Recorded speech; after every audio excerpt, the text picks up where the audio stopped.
Bonjour, c'est Gaël, bienvenue dans IDF1 chez vous. Nous allons partir aujourd'hui à la découverte de Villeneuve-la-Garenne et je vous propose un petit voyage dans le temps en compagnie de Madame Chapuis. Bonjour. Bonjour.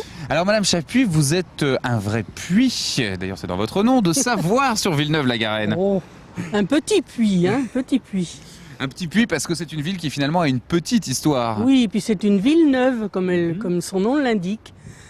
Alors on va revenir sur l'histoire justement ensemble de cette ville. Tout d'abord, au départ, nous sommes ici sur le territoire de Gennevilliers. Au départ, oui, Villeneuve-la-Garenne était reliée à Gennevilliers, Alors au niveau administratif.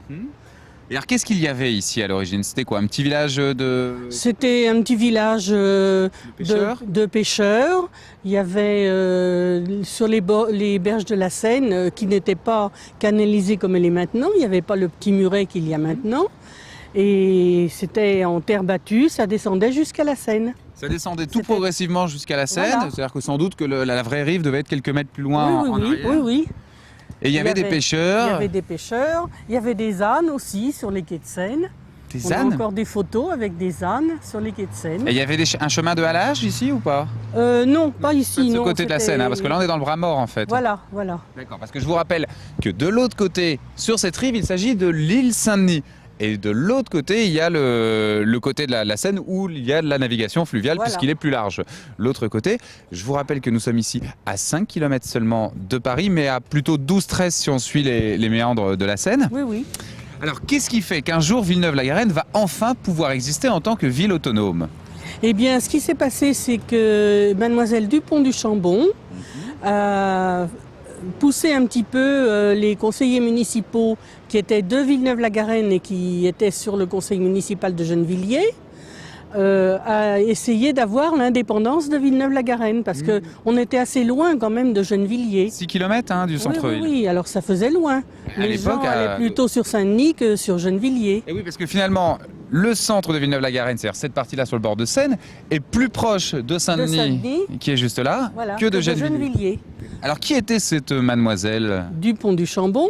C'était, on ne sait pas exactement, une cantatrice, une actrice, mais elle avait... elle avait un ou des bienfaiteurs, comme on disait à cette époque-là, et qui lui offrait... C'est élégant.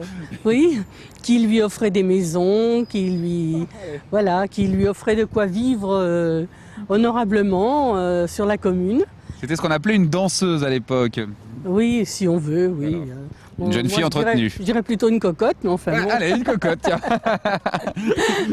Pas mal, effectivement.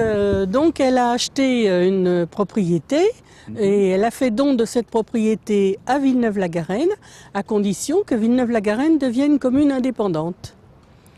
Et c'est ce qui a fait que les conseillers municipaux de Villeneuve qui étaient sur Gennevilliers se sont regroupés pour faire des pétitions et faire en sorte que Villeneuve devienne commune indépendante et soit séparée de Gennevilliers définitivement. Une vraie campagne de lobbying avant l'invention du mot, quoi. Voilà.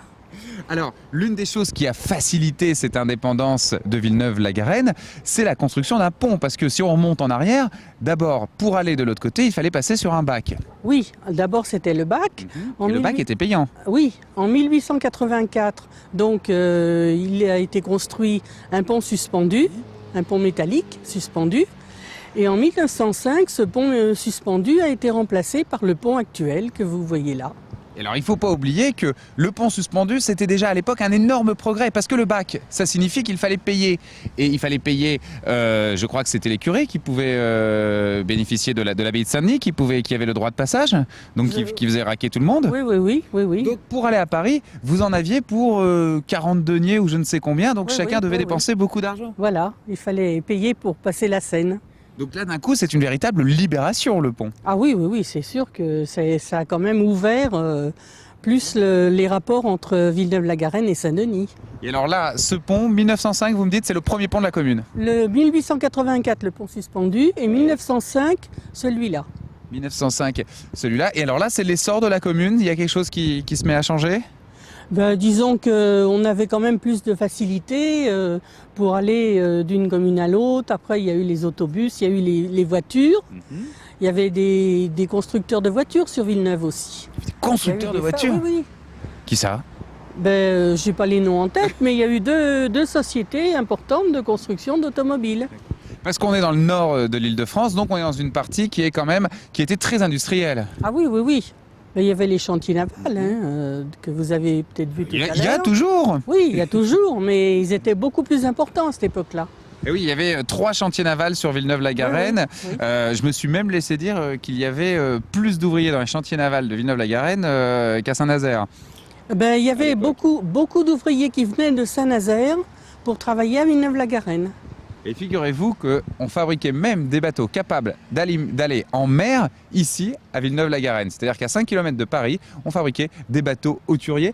On reste ensemble et puis vous nous faites découvrir d'autres trésors secrets et bien cachés de Villeneuve-la-Garenne.